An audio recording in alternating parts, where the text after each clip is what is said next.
This is a trick I picked up from a guy who used to run RC cars. A little bit of regular super glue there.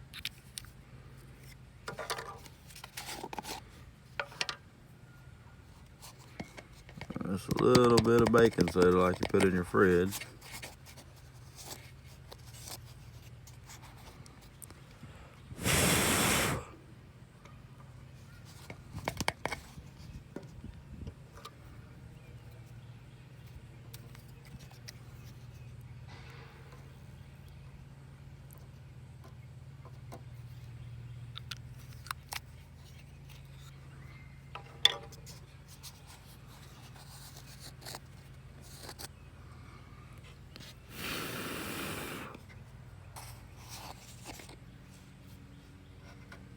Almost instantly cures it.